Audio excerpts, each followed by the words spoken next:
Hi, my name's Bridget Graham and I'm a junior violin instructor at the Serena Eads Academy of Music. Today I want to show you how to set up your violin before your lesson or your practices. Once you've opened up your violin case or taken your violin off the wall, it's time to get out your bow. Your bow should be loosened from last time when you were playing, and so now it is time to tighten it. You only want to tighten your bow enough that there is still curve in your bow. It should not be completely straight across.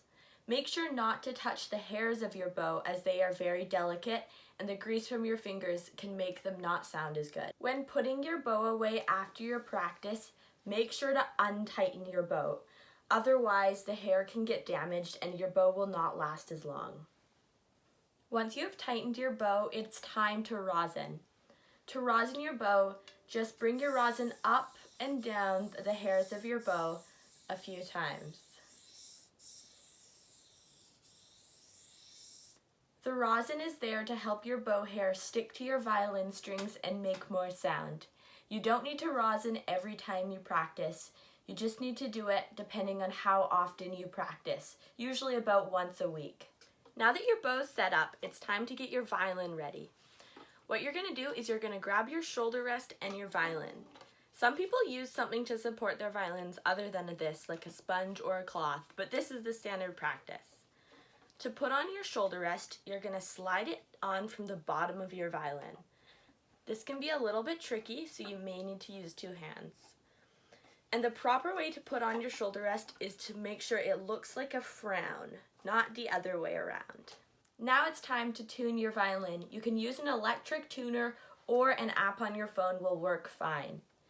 When you're tuning your violin, start by tuning your A string first, then work down to your G string and finally end on your E string, which is your highest string. If your violin isn't very out of tune, you should be able to use your fine tuners. If not, you may have to use your tuning pegs.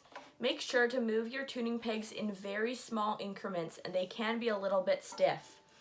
There is a possibility of breaking a string when you use your tuning pegs, so you need to be careful. Now that your violin is all set up, it's time to play. If you're sitting on a chair while you're playing, it's very important to have proper posture. You want to have a straight back and your feet should be fully on the floor. You want to make sure that you're not slumping against the back of your chair. If you're standing when you're playing the violin, posture is still very important. Your back still needs to be straight and you should be pulling into your tummy with your stomach muscles. Your feet should be a shoulder width distance apart from each other and one foot can be slightly in front of the other if you would like. Make sure that your knees aren't locked but you're still standing nice and tall. Going through the proper steps to set up your violin is an important part of playing your violin. I hope this helped. Have fun playing!